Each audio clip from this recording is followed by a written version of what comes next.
Welcome to the Lair Secrets podcast, the podcast about gaming and being a geek by two middle-aged geek dads. I'm Ken Newquist, and I'm experiencing the fall crush when every possible time commitment I have, friends, scouts, work, family, collides into a handful of weekends. So I'm hoping to make it through the event horizon, but it's going to be a little rocky. And I am David Moore, and I have found the Neil Gaiman section of our library, and I have been inspired. I may have also delved into the heady world of JavaScript frameworks. The less said about that, the better. That's quite the mashup you've got going there. Yeah.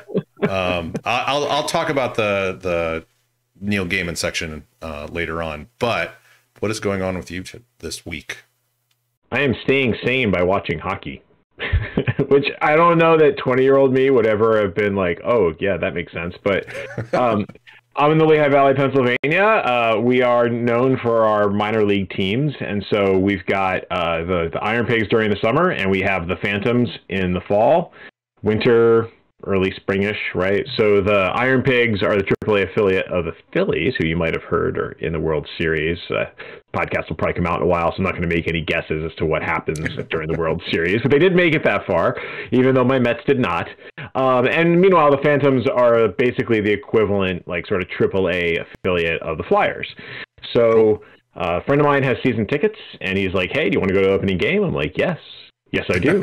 So, I enjoy hockey. It's one of those things like growing up in the 80s, like watching the classic, United States versus Russia, the Miracle on Ice, what have you. Like certainly, like there's a certain amount of hockey that's just kind of like baked into my brain because of that.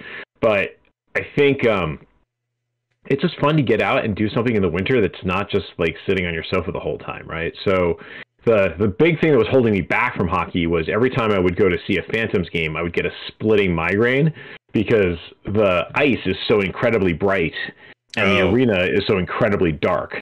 And so I would just get this splitting headache. So now I just pregame with 2 Excedrin, have a beer while I'm there, and everything is sweet. So sunglasses might help too. Sunglasses could help, but I found that the Excedrin and a beer took the edge off. And so gotcha. I had gotten a gift certificate from my mother-in-law like a year or two ago for like $100 for the Phantoms. I'm like, oh, this is great. And then because of COVID, we just never quite made it there. Right. And so this time we made it. I should have worn it tonight. I forgot that I had these notes in my show notes, but I could be wearing my new Phantoms jersey. Nice. Which looks like a Flyers jersey, but with like a big Phantom on the front of it. So it was great. The other cool thing is my daughter goes to school in Vermont. Her school has a hockey team. And it turns out you can watch college hockey on ESPN Plus, which I already have because of Disney Plus and Hulu Plus and what have you, right? So gotcha. I can now watch hockey games whenever I want, college hockey games whenever I want. So nice. It's fun. It's a nice diversion from the real world, and it can be about more than just baseball. Gotcha. So TaleSpire. Yeah, so TaleSpire. We've talked in the last few episodes about TaleSpire and stuff. I wrote recently on the site, I wrote a review of TaleSpire, how I feel about it. Check that out at Lair of Secrets. I'm also in the process of writing what will hopefully become a video on how to get started GMing in TaleSpire and like how to think of TaleSpire as a virtual tabletop. So it's not like Roll20 where you have Fog of War, or other things like that. You can hide things from the players. By default, it's almost like you're playing with miniatures and terrain on the table. And so players can see everything that's on the table. And in TaleSpire, players can see everything that's in TaleSpire as long as they move the camera around. So if you were hoping for them to like walk upstairs and then open a door and then suddenly be surprised by what's behind the door, then as a GM, you might need to hide the contents of that room because otherwise the player could just move their camera and look in that room. Their camera's not linked to their mini. Gotcha. And so I wanted to talk about more stuff about that in like starting off GMing and is TaleSpire the right virtual tabletop for you? I think it is for us. We're going to definitely give it its paces when we do our Cyberpunk game, which would probably be early next year. Yeah, I think so. It was cool playing with it in our playtest for our Cyberpunk like combat playtest. It was fun, and it is just like a real. It's like you're standing at a con, or you're just standing in your game room, and you can just like look around and kind of just move your viewpoint to see whatever you wanted to see. Yep. And that was cool. It was also cool how characters would pop out of line of sight, right? Yeah, that is the one thing that they have done. Like if your mini that is assigned to you cannot see because of other obstructions an enemy mini, that will disappear. Right. The actual terrain that your character can't see will not disappear to your player. Right. Right. Yeah. So it's a little, yeah, I think it's going to be a great video. It's good things to think about. It's a different mindset, right? Especially if you're used to like Fog of War and Roll20 and it's a more locked down.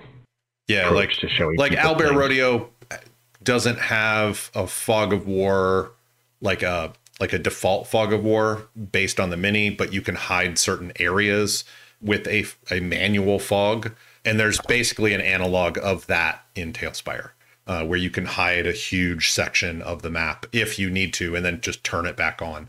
Before we leave virtuality, however, you wanted to talk about your virtual game room. Yeah, so I finally pulled the trigger. I think we've talked about this on and off for a couple of years. But I finally got the NVIDIA GeForce Now. Oh, cool. Which honestly sounds like a cartoon we would have watched as kids. Yeah, right? Yeah. Battle of the Planet sort of thing, right? Gotcha, so man. It's yeah. So I had tried it a couple times before, and I have Half-Life 2, which I can't run on my Mac anymore because the wrong chipset and 64-bit and all that good stuff. Mm-hmm. So I powered it up, fired off Half-Life 2, which is not exactly the most taxing video game for a modern computer. It is not. But it proved that my Steam library could be connected to my NVIDIA GeForce Now account, and everything was there. So my second game, and the reason why I got it, was Cyberpunk 2077. Nice. Because I don't have a computer that is capable of running this, nor do I have a console that is capable of running this, because it didn't come out for the Mac. But I think it's going to work. Like, so far, I haven't actually... Here's the thing. I booted it up on my computer, and I started going into character creation and playing around with it, and I realized, you know what? I'm really going to need a keyboard and a mouse. Because you can do it with... like, I play with controller, but I think at the very beginning I might have no, actually I use both. I think my first playthrough I used keyboard and mouse. My second playthrough I used controller, and my second 0.5 game where I'm trying to go through like the last half of it to get the secret ending, I'm playing on the Steam Deck. So that's also controller. So right.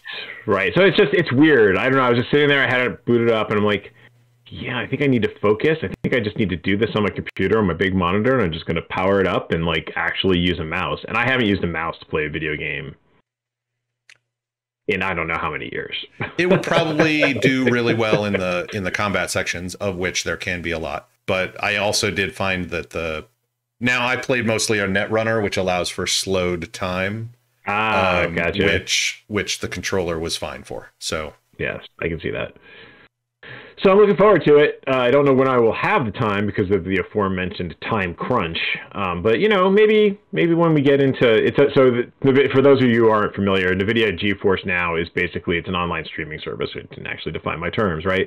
And so I'm paying, I think, $10 a month to be able to have 6 hours a day of basically access to a virtual computer, right? Like what you basically need is a decent enough computer to run it on and a fast internet connection. So fast internet connection can be a bit dubious up here in the game room, but I think it'll be sufficient for what I'm going to try and do. And it's certainly cheaper than going out and buying a new computer. And at that subscription level, you get a pretty decent graphics card attached to that virtual computer. Yeah, it looks pretty. Well, I haven't actually gotten into the game itself yet, but it sure does look pretty on the boot screens and like the character creation interface. So I'm looking forward to it. The thing to keep in mind is that it is not truly a virtual Windows machine in which you can just choose to install whatever you want on it. The games have to be compatible with it. So by way of example, TaleSpire does not run on it. because they don't support a cloud-based option for it, which is, totally fine. But you shouldn't go into it thinking, oh, I've wanted to play this game for years, and now I'm going to boot it up, and I had it in Steam. But just because you have it doesn't mean that you can use it. Just because Steam has it. Just because Steam has it doesn't mean you can use it. From what I remember, basically, it's like you don't have to pay for games for NVIDIA GeForce Now. You allow your Steam collection, and I think probably other... there's like 2 or 3 other good old platforms. games or whatever. But you can say, hey, I'm giving NVIDIA, I'm allowing them to access my list of Steam games. You just select which one you want and it will launch that game. Right. It's just not all of them can be launched. So if you're thinking about trying it out, I would recommend that you make sure that it will actually run on NVIDIA GeForce before you actually pull the trigger on it. But it's not like it's a huge expense, right? It's like, well, there is the free tier, which allows you for 1 hour a day on a reasonable graphics card. And so if you're at all curious out there as to whether or not a sorry, I just noticed we have a chat message. So hello, Nick Terrace. Thank you for the moral support. If you're at all curious of if a significant portion of your library is or is not available, you could certainly try the free tier. Yeah. And I imagine there's probably a list somewhere of what works and doesn't. Yeah. So anyway, it's cool. I'm looking forward to this experiment. It may be overly ambitious of me to think that I could get in 6 hours of gaming a day, but I'm going to try. 6 hours is a lot. 6 hours is a lot for our age in terms of my son would have no problems with 6 hours a day, but but we have a few more requirements to our time. This is all too true. So talking about requirements on your time. Yeah. I am going to try and do NaNoWriMo again this year. So for those of you who are not familiar, NaNoWriMo stands for National Novel Writing Month. And the idea is starting November 1st, you're not allowed, you can outline, you can do some planning, but you're not allowed to actually start writing until midnight November 1st. And so you're challenged to, during the month of November, to write a 50,000 word, quote unquote, novel. 50,000 words is not really a novel. It's more like 100,000 words is a novel, but that's not the goal of NaNoWriMo. You're not supposed to get published off the stuff you do in NaNoWriMo. In fact, most of the advice is this is a challenge to to tell yourself you can do this. You can find the time to write. You can write 50,000 words in a month. You don't have to write that fast all the time because that is a lot. And and so but it's to prove to yourself that you can do it. And so after NaNoWriMo, the idea is you keep writing. You may, as they call it, trunk that novel and just throw it in a thing. Some people edit it. Some people add to it and edit it and try and get it published. In fact, Valerie Valdez from Chilling Effect and a couple of other novels, several of those were her NaNoWriMo novels that she rewrote and edited heavily and then submitted for publication. But the idea is to show yourself that you can do it. I have not been able to succeed at that so far, but I have written a lot in the past. In fact, a friend of mine and we wrote about the equivalent of 450,000 words, which is basically 3 novels worth of stuff, co-writing back and forth. But solo writing, I've not really felt comfortable doing. I always have my characters agree with each other too much, sort of thing. And so I'm using this as a way to just get in the habit of writing, because I've been wanting to for a long time and I just have not committed to it. And so I'm committing to it. I am currently at 1,384 words today. If I want to succeed, your average word count needs to be 1,667 words per day in order to reach 50,000 words by the end of November. So some days will be more, some days will be less, but that's the average. So I'm hoping to make it to 1,700 words after we record before I go to bed. And so that's what I'm hoping for. I have confidence in your ability to do that. Thanks. Thanks. It is a fun challenge. I did it in 2007, I think. It was a long time ago. It's been around for a while. Yeah. So, and it's hard. I mean, writing, and I write a lot, but like not, and I don't write now nearly as much as I used to. But you know, it's still every day pounding out like effectively 1,700 words. Yeah. It's a challenge. So good luck. It is. Thanks. Yeah. Did you, 2007 was probably about the same time that I think you participated at least one year in Hono to Grow Bimo. Do you remember that? I participated in Nano Monkeys. So Hono to Grow Bimo is a much smaller version, but it came out about the same time as No Shave November. Okay. And so Hono to Grow Bimo is how not to grow a beard month. And so, well, yes, I can totally do that. So the idea was on October 31st, you shave everything off, and then you don't shave the entire month of November. And then you take a picture every day and you do a little blog post on the Hono to Grow Bimo site, which I don't think exists anymore. No, I don't think it does.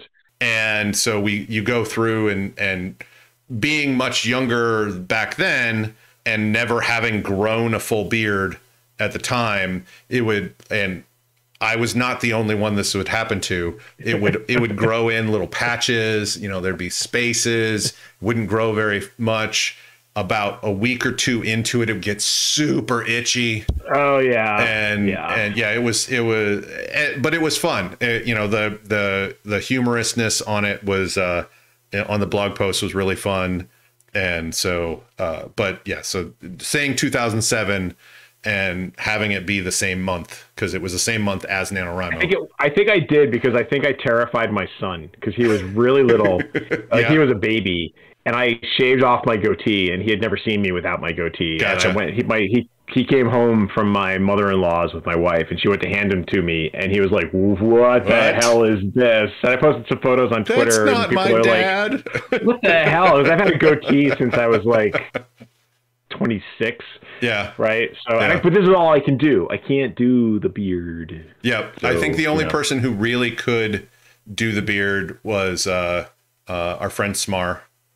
He always participated in it. And there was a donation thing where we'd compete for donations and stuff. Right. And like my job at one point was like, yeah, we'll donate to this, because it was we started the donations to donate to a cancer society. The one year I almost won one year because my company submitted like $400. But then Smar went around to his friends at the hospital that he worked at and like got like 600 or something like that. It like blew me out of the water by several $100s. Then there was one year, this might have been prior to, there was like voting. This might have been prior to the monetary winning, but our friend Natalie, Fuzzy Slug, she won one year because she totally did not grow a beard. I think that was a little cheating, but excellent. We allowed it. Yes. Okay, so we've been talking. Ken and I have been talking about getting the Cyberpunk game off the ground. And we wanted to talk a little bit more about like what is between the two of us, but what is for all of you, what is Cyberpunk? You know, like, and what are our inspirations for this game going to be? Yeah, so I did the old, hey, let me look up the definition, because I have to say, like, in some ways, like, Cyberpunk's just in my DNA. I grew up with it. And so came out, you know, late, when you see it, early to mid 80s is when it first, right. So like that definition started. Right. So William Gibson writes Neuromancer in 1984, or it's released in 1984. Right. So that's really kind of, I mean, there was cyberpunkish stuff, obviously, that came before that inspired him and inspired, like, but that's when the wave really took off. That's when we really started seeing cyberpunk. Right. And I was in, sixth grade. So I don't think, I mean, I think I probably read it in high school. I don't honestly remember when I read Neuromancer for the first time, but there was all of this stuff that started percolating up. As you know, especially certainly Blade Runner. I think I may have actually read Philip K. Dick's Do Androids Dream of Electric Sheep before Blade Runner. But in any case, what the heck, before I read Neuromancer, but in any case, what is it? So Oxford Languages via Google says it's a genre of science fiction set in a lawless subculture of an oppressive society dominated by computer technology. That's the easy one. Wikipedia's definition was a subgenre of science fiction in a dystopian future setting that tends to focus on a combination of low life and high tech, featuring futuristic technology and scientific achievements such as artificial intelligence and cybernetics, juxtaposed, yeah, I can speak, with societal collapse, dystopia, or decay, right? So whereas previously you had more optimistic visions of the future, Cyberpunk is envisioning a future where there may be some really cool, amazing things going on, but at the same time, society is collapsing, technology has a cost, and that cost may very well be your humanity. So Wikipedia goes on to say that it's rooted in the new wave science fiction movement of the 60s and 70s with writers like Philip K. Dick, Michael Moorcock, Roger Zelazny, John Bronner, J.G. Ballard, Philip Jose Farmer, and Harlan Ellison. And in their books, they're exploring the impact of drug culture and technology and sexual revolution and kind of mashing that up with the earlier utopia. So that's all paraphrased out of Wikipedia because I want to make sure that I'm giving my proper attribution. But it sounds about right, though, right? It's an interesting mishmash. And I think I saw somebody who was talking about Cyberpunk and, like, it's fun to play in Cyberpunk. It's fun to, like, vacation in that world, but I don't know that like Cyberpunk is a future that you aspire to. No. Right, like that's one of the things that sets it apart from other science fictions. That's also kind of the what's interesting about some of it is like you'll see all these dystopian future novels or other things like that, and then people are like, yeah, we should do that. It's like you realize that's not a good future, right? It was a cautionary tale. It's a cautionary tale. Like I think a lot of the 60s and 70s new wave was also like it was a reaction to the golden age of science fiction where everything was like a utopia, where there was like the one guy, usually it was almost always a man who was like could do everything, that sort of thing. Plus also, the Vietnam War happened. And so there was a lot of stuff in there that was like we're being disillusioned with. It wasn't like World War II where we came home victorious from smashing the Nazis. We suddenly lost faith in our government, and faith in corporations and other things like that. And so I think that's where a little bit of that new wave science fiction came in. And then that was more government. But I would say with Cyberpunk in the 80s, there was a lot of maybe corporations aren't so great. They're influencing our elections, et cetera. It's only gotten even worse since then in that sense. But, I think that's partly where that came from. And of course, there's the huge punk music scene in the 70s. And that's definitely where the punk part of cyberpunk comes from, and definitely rebelling against things. Yeah, and I think if you're looking at, especially like, Michael Moorcock and Roger Zelazny, where you're having more like anti-heroes as the protagonists of the book or the person who's driving it along, right? Like Elric is not like Conan could be considered like a golden age science fiction fantasy. He's big, he can beat everything up. He always wins. Elric is thin, he's sickly. If he didn't have not Stormbreaker. What's Elric's? Stormbringer. Is it Stormbringer?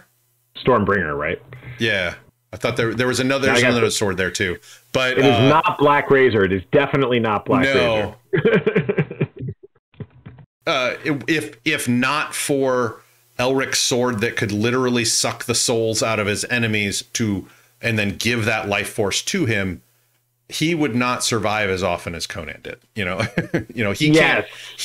He himself cannot rely on his own self and his own body and magics to get by. He has to rely on other tools. And so that's definitely more along the lines of not everything's perfect, and he's definitely not.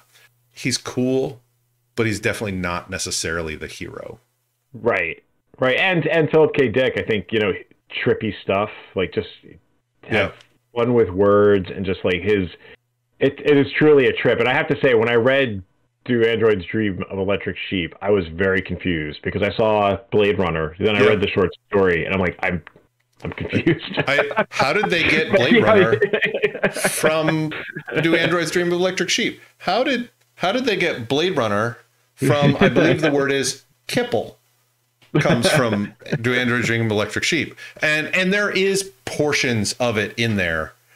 You know, people are leaving, like the part where people are leaving Earth and Earth is kind of decrepit is definitely there, but I don't think replicants ever show up in Do Androids Dream of Electric Sheep. But it's been a long time since I wrote it. It's been a very long time since I wrote it. I think I read it. No. Yeah, I think you wrote it. Did not write it. You're such a fan that you rewrote it line by line yourself, right? I read it in like 7th grade. So I read it much later than 7th grade, so it's been a while. So talking about our own personal inspirations for Cyberpunk, which, you know, these are things that I can see wanting to draw on in a campaign. So Neuromancer, I'm actually rereading it right now, and it's truly fantastic. I enjoyed it the first 2 times I read it, but I think I'm enjoying it more now because I'm paying more attention to the tropes and the phrasing, and just I think I'm just more cognizant of just how good of a book it is. Cool. You know, Gibson's just he's a good writer, and it's been long enough since I last read it that I've forgotten some of the details of the book. But basically, it's your archetypal cyberpunk novel, right? Like, you've got a down and out protagonist living on the edge, probably like a month or 2 away from dying from a drug overdose. He got burned out on a bad net run, so his nervous system is completely fried. He can't jack into the Matrix anymore. And yes, he's jacking into the Matrix. It's a physical connection. There's no wireless, right? And the other thing that's cool is kind of there's a foreword by William Gibson that talks about how Neuromancer did not anticipate cell phones, right? And so how ubiquitous cell phones would be. But it's funny, like, things come back around again. Like, I have these wired earphones that I'm using right now, right? Because he talks about banks of pay phones in the book. And the thing I noticed when reading it is, it's been so long that in some way there was a point where the future seemed to have arrived, and now we're past it. And there's some things in the book where it's like, well, you purposely take steps back, right? Like Polaroid film, right? There was a time where we were going completely digital, and everybody's like, I just love digital and I don't want to touch film at all, right? And now there's a renaissance where we have Polaroid film because people like that idea. People are bringing slides back. They're bringing like actual like black and white film back, right? And so you can see like those relics of the past being carried forward into the future because people are like, this was a great thing. So why not jack into things, right? There could be a future. I guess it's gone all the way back around again, right? Where in the beginning it was like, of course you're going to jack into it. And then like in the early aughts or like 2010, you're like, come on, Wi-Fi. How could you not have anticipated that? And now it's like, well, I don't know. It's kind of a cesspool of Wi-Fi networks out there. I think if you want to be safe, you might want to jack into that deck. Yeah. Talking about like Cyberpunk 2020 and Cyberpunk RED for a moment. Yeah. History diverged. You know, it's called Cyberpunk 2020 because it was set in 2020 back when it was written. Right. Obviously, we're past 2020 now, and things are very different. But like, it diverged, I think in the late 70s or 80s is when, similar to like how the Fallout franchise diverged in like the 50s and 60s from what we have to what they have. You know, Cyberpunk RED did and 2020 did the same thing. The Cyberpunk franchise, game franchise, did the same thing. And so like, they didn't develop Wi-Fi the same way. You know, scream sheets are still a thing where you can print them out on paper and news. You know, like, it's not the internet of today that got broken up. It was a completely different type of net. Right. Back when, you know, in terms of the cyberpunk history. Yeah. It's an alternate history is what I'm trying to say. Yes. And I have to say, in rereading Neuromancer, I understand why nobody wants to go to Meta's virtual world, because compared to Neuromancer, it sucks. Yeah. I don't want my Wii avatar. I want a shared hallucination of infinite horizons of just like digital, like. You want Ready Player One. I'm at a loss for word. Yeah, I want Ready Player One. You want Ready Player One. But also, I don't want Ready Player One. Because that is a dystopian future. Yes. But, like the way that he describes cyberspace and how you interact with it, I think it's wildly impractical. But that's like, I don't know. I look at virtual reality sometimes and it's like, yeah, I'm not feeling it. Now, as opposed to some of the virtual play sets and stuff that we've talked about previously, where that's starting to feel more like what I was hoping. Like, man, Cyberpunk, like, and cyber in general, it always pissed me off when, like, there's a connection between your mind and the net. Right. It's not just like, oh, we're in cyberspace. No, unless you're jacked in some way or you're completely immersed in virtual reality, you are not cyber anything. If I may rant slightly. I would love, like, if we're slight tangent on TaleSpire there, I would love, like, TaleSpire is great. And, it's 3D. It's a cool tabletop. You can move around on it, etc. I'm not being paid by TaleSpire. But what I would really love, and they're busy doing other stuff, so I don't think they're going to do it anytime soon, but I would love to put on my Oculus Rift or Oculus Quest 2 that my wife has and be able to, like, grab the table and turn it and pick up my miniature and move it, and then see, even if it's just like a Demio is a game which basically it looks like you're playing in someone's 1980s basement, and each person has like this mask, this stylized mask that you can swap out. You can unlock them and whatever. Like, even if there was like some sort of cool 3D digital avatar, but it doesn't have to be my face. It doesn't have to show my expression, but like being able to see people around the table in that fashion and then talk to them on voice chat. I think that would be the next step up cool that would get us closer to a cool cyber sort of thing, but we're still nowhere near it. Yeah. And I will say, I think it was just this year, maybe late last year, that I was reading an article about a company that had developed a cyber eye effectively for blind people.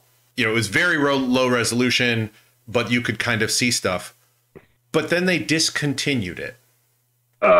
So all of these people who have this in their head suddenly have no support, no updates, no anything. And if something in the hardware goes wrong,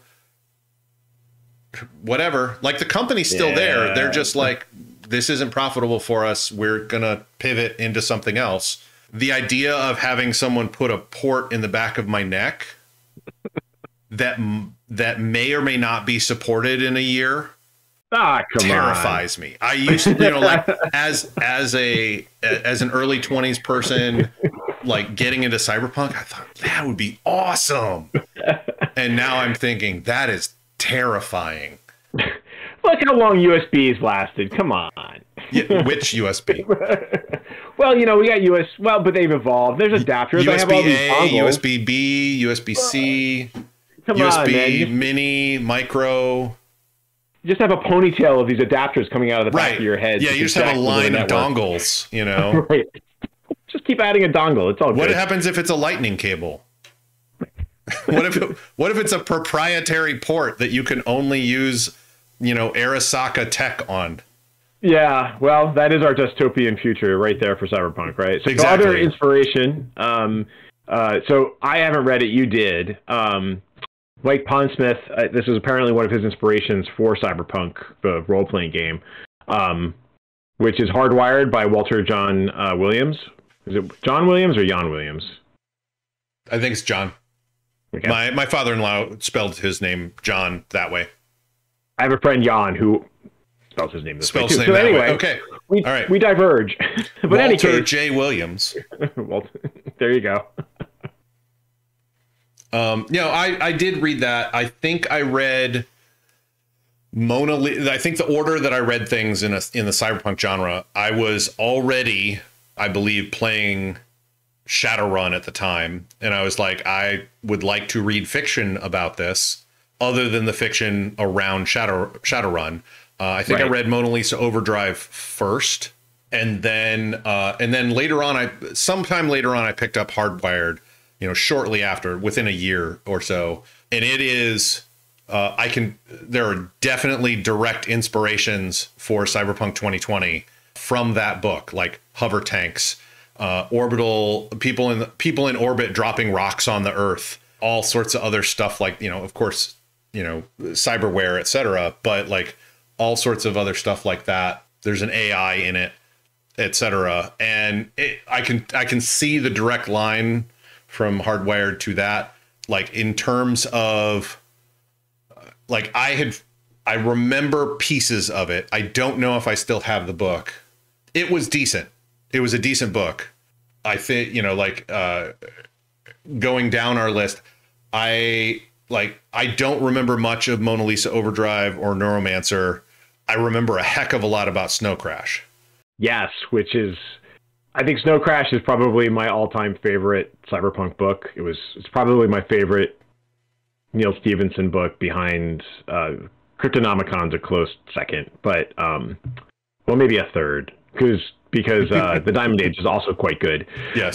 But Snow Crash is great because it kind of came near the end of the cyberpunk movement, more like it was almost 90s, a satire of the cyberpunk movement as well.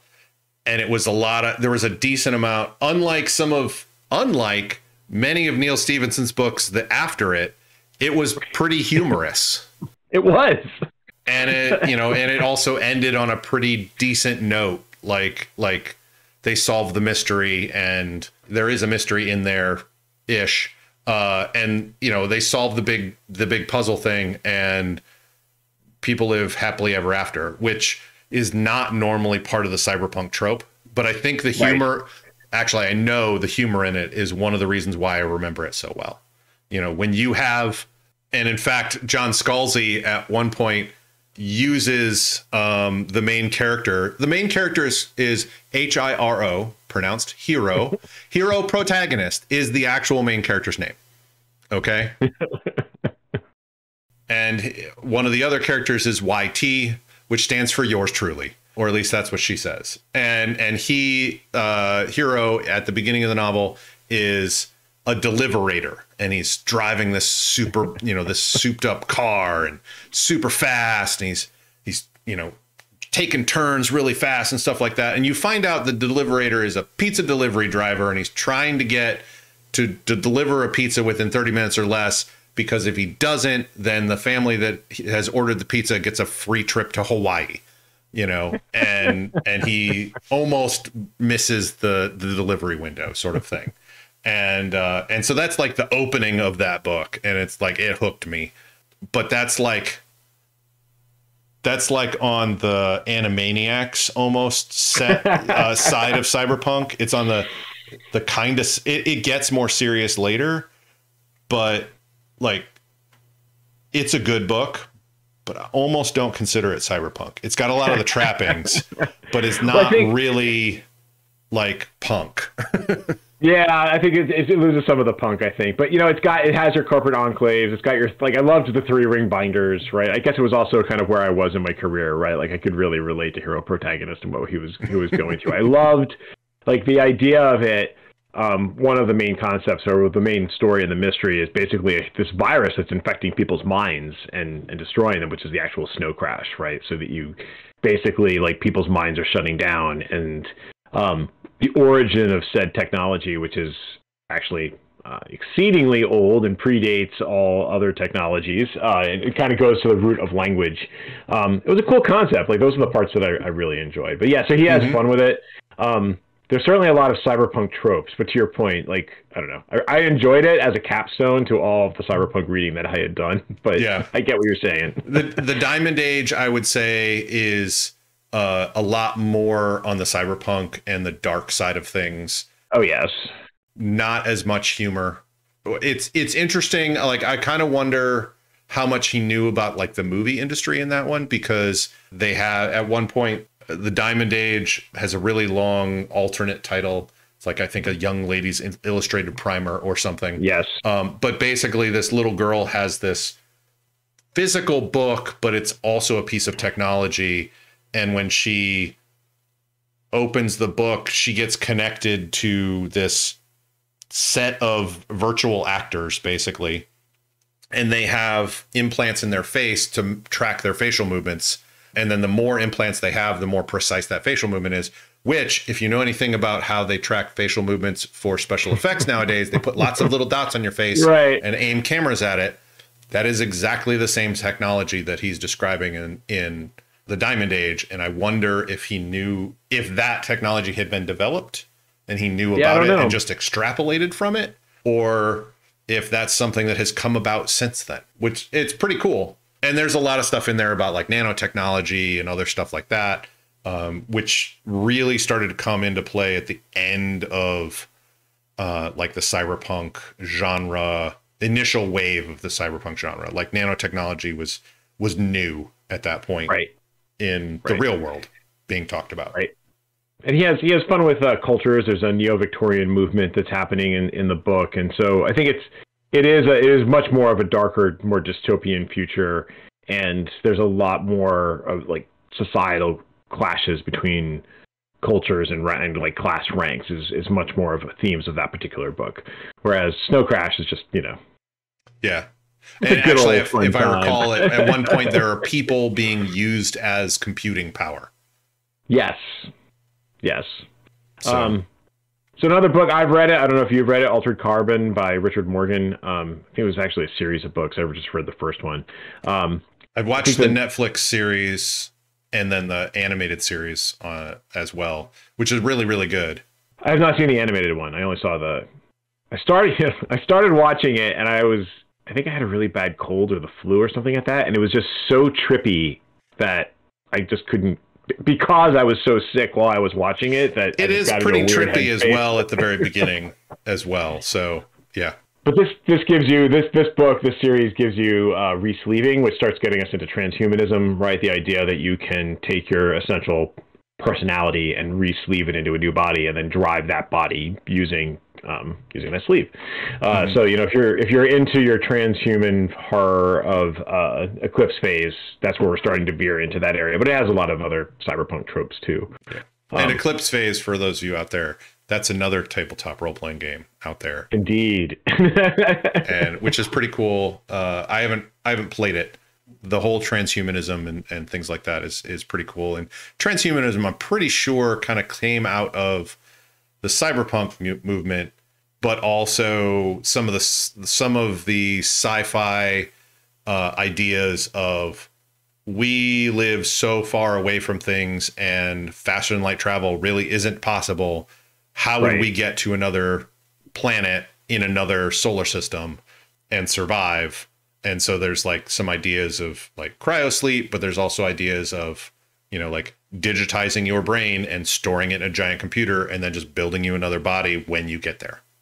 Yeah, and I think, certainly I think it starts veering back on a more optimistic trend depending on which transhuman books you're reading, right? But the idea that we're going to be able to change our species in ways to remedy shortcomings, give us enhancements to allow us to, say, live on Mars, right? Mars has, love to visit, but not great place to live. No. Reduced gravity. No. But if you genetically engineer a subspecies of human that can handle that and can handle the bone loss and what have you, it's a way of handling it, right? Like they've talked, it actually came up in the new Foundation series that was on Apple, right? Like genetically engineering spacers who all they do is live in space, right? Yep. That's their role, and they provide that niche. And we see it in there's a short story out there where a guy gets adjusted so that he can live on one of the Jovian moons under the water.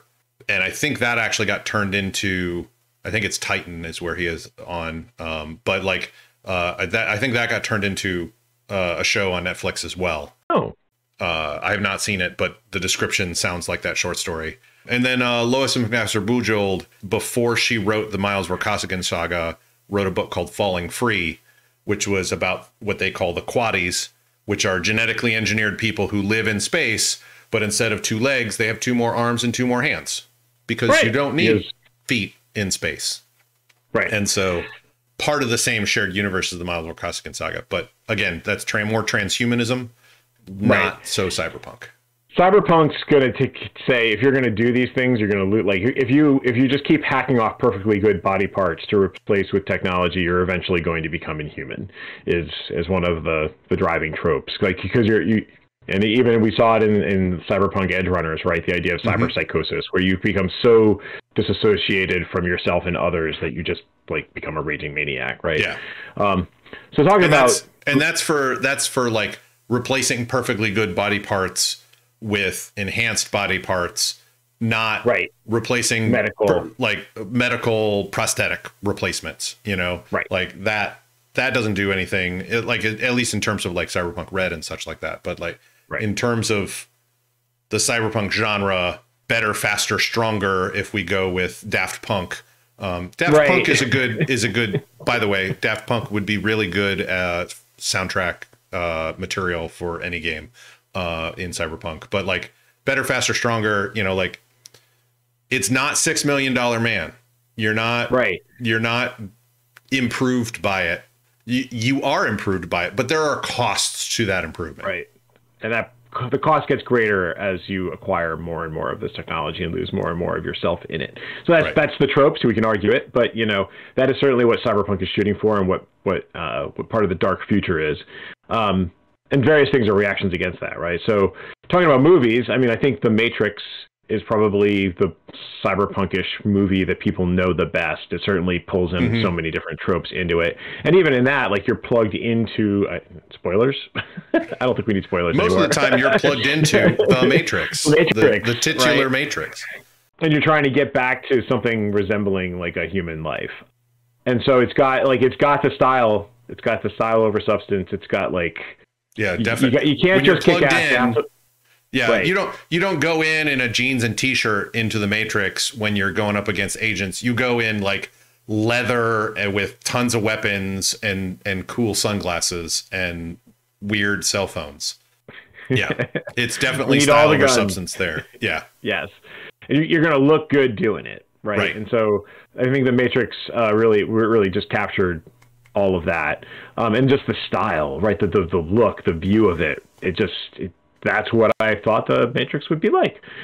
So in terms of actual cyberpunk movies, Johnny Mnemonic is probably the closest we've gotten to an actual full-on adaptation of a Gibson book. I think so. Because you've got everything. You've got monofilament wires. You've got Keanu Reeves with his head going to... He jacks in, his head, he has storage inside of his head, and he basically is a courier. He puts way too much into his head, data into his head, and he has to get it to a location within, I think, 24 hours, or he's going to die because the cyber implants are going to rupture. It's got everything, folks. It's got dystopian future. It's got the remnants of a bridge and a society that's, like, colonized it. It has a cybernetic dolphin. Yep. Ex-military dolphin. Ex-military cybernetic dolphin that navigates the Matrix. Like, it has everything. Now, and it's got all the archetypes too, or a lot of the archetypes of, you know, it's got fixers, it's got medics, it's got Johnny as like the courier kind of face character, it's got street samurai, it's got, you know, totally like on the edge of cyber psychosis, you know, the street preacher who's got so much in him, there's like not much meat actually left. And it's all against corporations and Yakuza. Yes. I love the movie. I will also freely admit it is quite campy. You know, like, but I really love the movie itself. And, you know, it's got Keanu Reeves as Johnny, and it's got Ice-T. And I can't remember her name right now. She was also in Starship Troopers. And it's got, oh shoot, what is his name? The guy who plays Spider, which is the medic. Henry Rollins. Yeah. I mean, it's got a decent. Oh, and it's got Dolph Lundgren as the street preacher. Yeah. Yes. It's got a good cast, but also it shows its age. Because it was early CGI. Yes, and it's only a few years before The Matrix. It came out in 1995, but it's The Matrix has aged significantly better. The Matrix had a better budget and a few more years of CGI stuff. The Matrix is definitely the better of the movies, but Johnny Mnemonic is a guilty pleasure I will continually pull out and watch. So, and if you're looking for like Cyberpunk inspiration, you should watch it. It is definitely a Cyberpunk 2020, Cyberpunk RED, or Shadowrun like game as a movie. Right.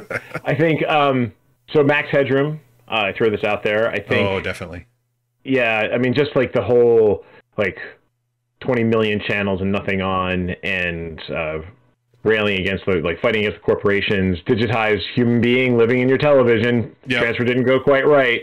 Like it's the News Corp in the feel. The News Corp being not delivering the news, but also wanting the money from Blipverts advertising sort of thing, and like the effectively independent reporter who's trying to blow the lid off of the whole story.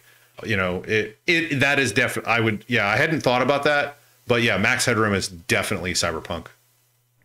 So there is a whole like subgenre or sci-genre of Cyberpunk that I just don't know enough about to be able to speak to it. But Akira, I think, is the first anime that I ever watched. Totally blew me away, and it's got like Neo Tokyo, so it has a lot of the tropes of Cyberpunk, even if it's like more along the genetic mutation side of things, right? But like it's got fast bikes, it's got like it drips that aesthetic. But I haven't watched Ghost in the Shell. I was just going to say Bubblegum Crisis. Like these are things that I think I need to go back and watch now as I'm doing kind of like my research for the Cyberpunk game. But you've watched Bubblegum Crisis, correct? I have watched Bubblegum Crisis, probably enough for both of us.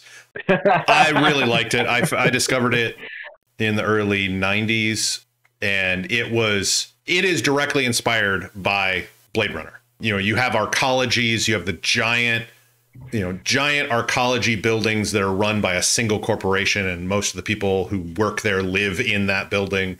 And it's about a group of women who have power suits that are fighting against Genom, which is one of the giant corporations who are building effectively Terminators.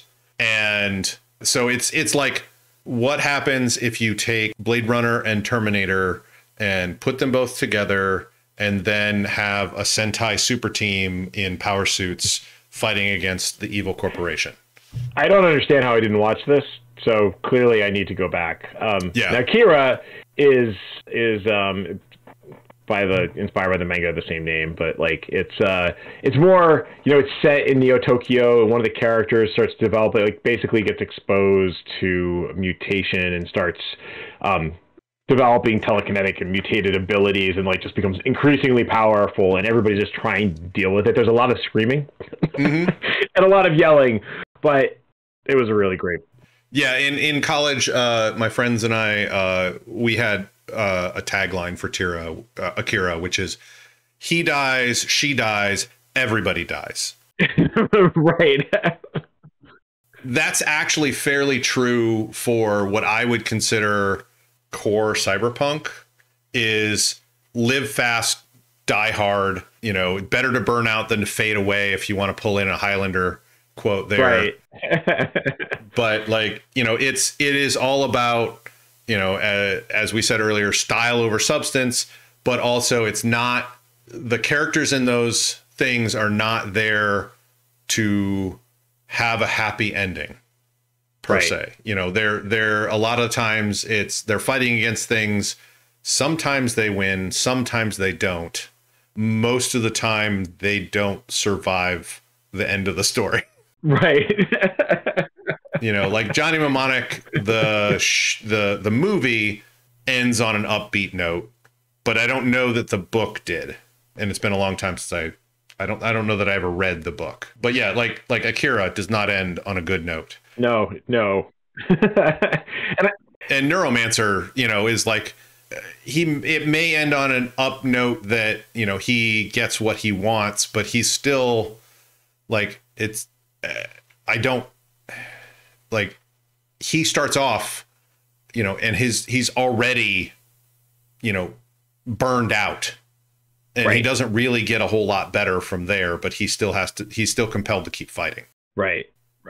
Cyberpunk Edge Runners nails that feeling of that genre perfectly, in my opinion. Yes, it is a it is a geek tragedy. It's all going to end badly. Yeah. Right. Like you can see it's all coming. It all makes complete, like you've said, it makes complete sense within the context of the characters. It looks great. You see characters making bad decisions that are bad decisions, but you also can tell that those characters would make those bad decisions. And so I think, as we start to segue into talking about the campaign, which will be next episode, right? Like, that's a thing to talk about with the group as we're figuring out what people are comfortable with. Mm-hmm. Setting up a campaign where people have the ability to fail big, right? Like that you can have that kind of arc for your character, or it's just okay for those sorts of things to happen, right? Like, yeah, because it goes to how much you're going to ramp up episode over episode, and in the anime, in the series Edge Runners, right? Like that's what's happening. Like every episode, they're amping it up. He's getting more power, and by the end of the season, David is just like barely recognizable, right? Like that's still his kind of core, but like he's just like a rampaging monster. Yeah, and I think that's one area where I'd like to discuss tweaking how Cyberpunk RED handles things like combat and stuff. Like in combat, it is totally easy for you to die like that. If you get into, if things go really badly, they can go really, really badly. But I also like the idea of, okay, that role means you're going to die. But let's, like if you, the player, think, yeah, fine, that's cool. Like maybe they do get shot in the head and they just drop. But maybe also it's more like, one of the scene in Edge Runners where one of the Edge Runners has already died, but the other Edge Runner is basically staying there and has this final last stand. Like in my mind, in the game, that character already, dice rolls wise, died, but we're going to describe this super cool scene for how that character goes out in a blaze of glory. Right. So I think, we mentioned Ready Player One. I know people have a lot of opinions about Ready Player One. It is a guilty pleasure of mine because of the sheer nostalgia. But the thing I like about Ready Player One, that is a thing that, if you're thinking about the far future, and there have been a couple of novels that touch on this that were better than this one. Werner Finge did a great book that we'll have to come back to at some point, where he has a whole idea of computer archaeology, where you're going back and digging through the operating systems of yesteryear to learn about cultures, right? But, there's going to be the detritus of our current civilization scattered around the future, right? And so Cyberpunk, and you saw this in Blade Runner, where, one of the iconic scenes is like the air car is flying through the dystopian future, and there's a Coca-Cola sign, right? So I'm not saying it's got to be rat-a-tat-tat culture, pop culture references, which is what Ready Player One turns into. Yes. But, I think there's ways that you could use that sparingly, and there are aspects of Ready Player One that are like when the main character is kind of just in this antisocial spiral where he's just locked himself in his own room and he's just going to try and complete this freaking quest. Like he goes to a very dark place, and that's when it's kind of at its most cyberpunky, right? It ends on a positive note, and everybody wins. But when his tower of effectively trailers that like when that gets bombed and the stacks, that the concept of the stacks is very cyberpunky. Yes. But then also having it bombed by the corporation in an attempt to kill him, also very cyberpunky. And traveling the dystopian nature of that, the nature of that particular dystopia, where Columbus is the place to go because they still have power, because it's basically powering their version of the Matrix, which its name escapes me right now, right? And to get there, you have to kind of go through the no man's lands of the Midwest, right? To get to Columbus, and Columbus is this bastion of civilization because it has power. That's very, and one of the big bad corporations is there, and how he infiltrates the corporation is cool. And so there's a lot in there that's interesting. It does get a little much with all the cultural references. Yeah. But I mean, that's one of the reasons why I liked it, though, yes. was because it was, I grew up, like you and I basically grew up, and I think are probably a very similar age to the author. And so like all those cultural touchstones were our cultural touchstones. And because of that, I liked the book a lot. Yes. And I understand why people don't. Yeah. For the same thing, right? For the same reasons. For the same exact reasons. It's ridiculous, right? But I get it. I own it. The other ones, I think, so we might be starting to get into Cyberpunk adjacent, but Tron and Tron Legacy. So I think Tron itself is a Disney movie, right? But man, talk about an aesthetic, right? 1982, I think, some cutting edge computer generation for the time, computer generated graphics for the time. Yeah, first movie, I think, that had a lot of CGI. Yeah, true CGI. Yeah. And just the aesthetic, how it looked, once you got into the computer, and this is how it was visualized, and because they couldn't just render it all in CGI, they had to use different visual effects to accomplish that, and it just looks super cool. It does. It does. And it's about one person who is fighting against the evil corporation. For the users. Tron fights for the users. Yeah. But I like the idea of enslaved programs running around the net. It was cool. When I was writing programs when I was 12, that's what I envisioned that I was writing. I was writing a tank so that my program, when it pressed play on the cassette, the tank was rolling through the canyons, the digital canyons. And Tron Legacy revisits it. It's much slicker. But has its own aesthetic. It has Daft Punk doing the soundtrack. I think if you're just writing cyberpunk stuff, if you're doing your notes, it's a great soundtrack to listen to. It is. And I felt like it was a worthy sequel to it. It had its down points to it, but I think it was more of an evolution of cyberpunk. Yes. Past the wave of cyberpunk and into, in some ways, more transhumanism, because, the ISOs are brand new and they're trying to stop the new thing because they're afraid of it. Right. And I think even seeing Clue and Jeff Bridges' digital self and the uncanny valley of, so Jeff Bridges is the main character from the original Tron movie. He's recreated digitally inside of what did they call it? The computer, right? Yeah. And so we see old him, who looks like the Big Lebowski, and then you see the digital version of him, and it looks a little off. But you know what? It's okay that it looks a little off because he's a simulation of his younger self, right? Right. Yep. So some other cyberpunk adjacent stuff. Judge Dredd. I would say it fits more into the post-apocalyptic and almost Mad Max sort of side of things. But there's definitely there's definitely the feel or aesthetic of cyberpunk. It's Mega City 1 is a giant city and it's super crowded and crime is rampant, and so I could totally see a cyberpunk game set in Mega City 1. I would say if you really want to nail the feel of it, the Judge Dredd movie with Carl Urban in it. Yes. When he plays Dredd, that is right there one of the mega apartment buildings in Cyberpunk 2077. Your character V lives in a giant apartment building. Visually, I think that would fit right there. You could have the entire Judge Dredd movie set in V's apartment. Right. And so the other one I would call out, original RoboCop. I didn't really like the remake. Maybe even RoboCop 2. Certainly have the cybernetics. Yep. But the dystopia of Detroit. The dystopia of Detroit, or is it New Detroit? Or is it just Detroit? I think, it's old Detroit, and they're tearing it down to build, the new...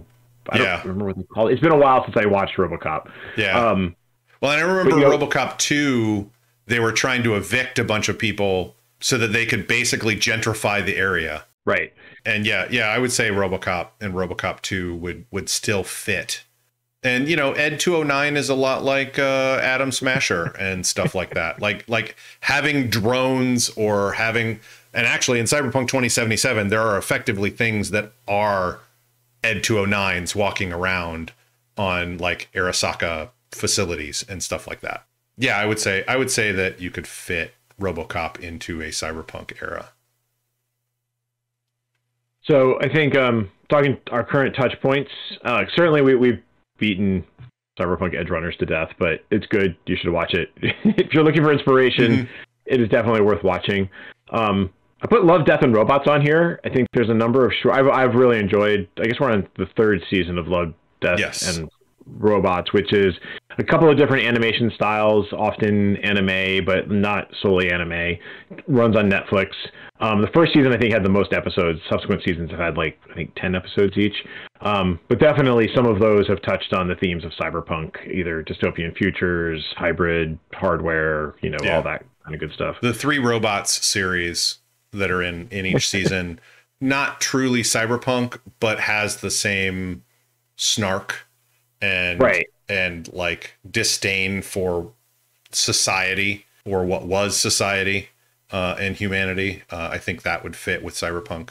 There's a bunch of other stuff in there that does not fit with cyberpunk, but I would say it also kind of fits. Like there's a whole era of science fiction around that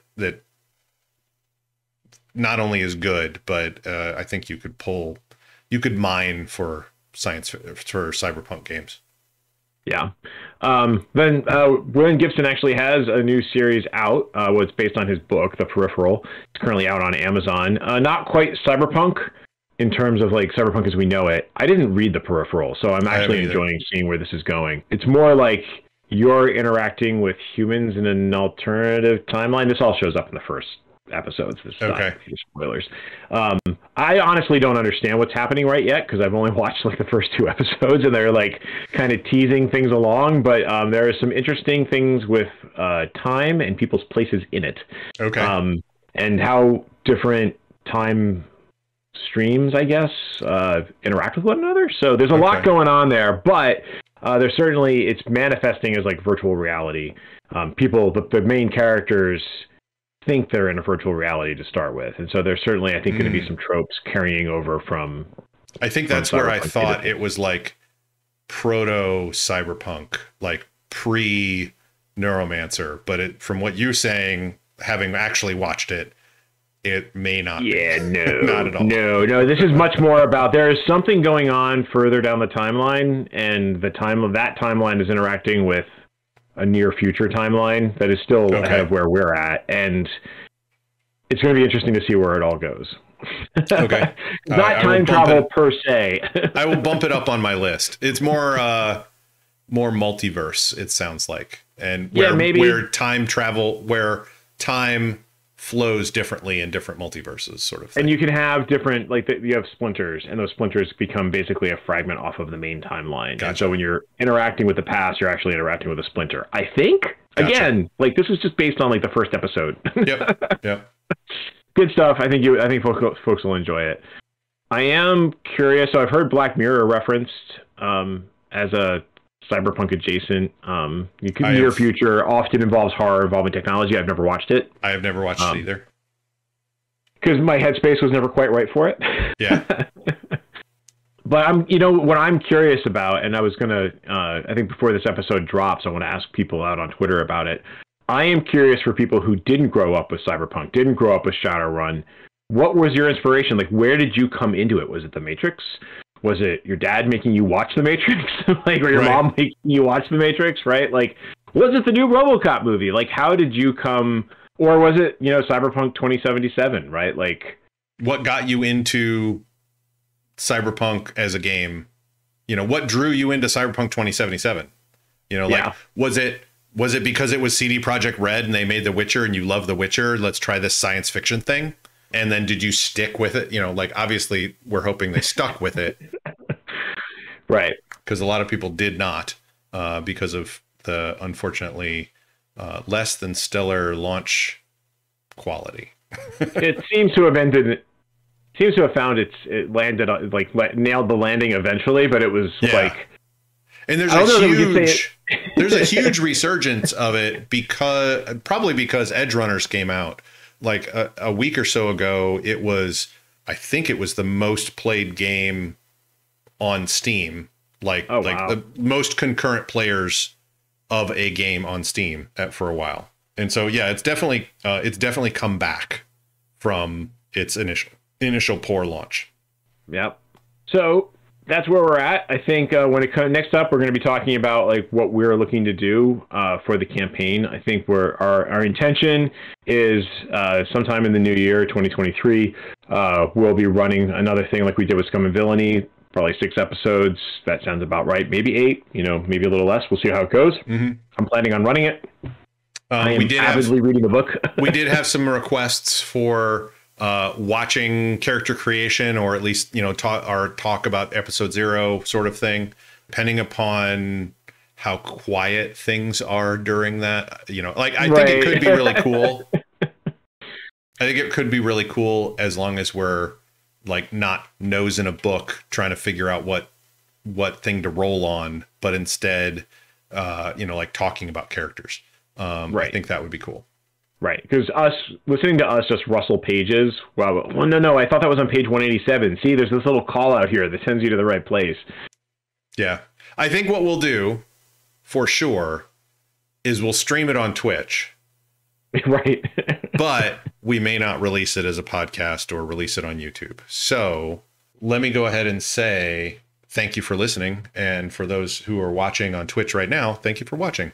If you have feedback, we love feedback. You can send it to us, podcast@lairofsecrets.com, or via Twitter @lairofsecrets. We stream this live on Twitch if you want to, as we just talked about. If you want to get your fix on things early and unedited, we are Lair of Secrets, one word over there. And you can also visit us at lairofsecrets.com. Leave us some feedback, topic ideas, or your own thoughts on what we've talked about. Thanks, everybody. And as the Kurgan says, it's better to burn out than to fade away.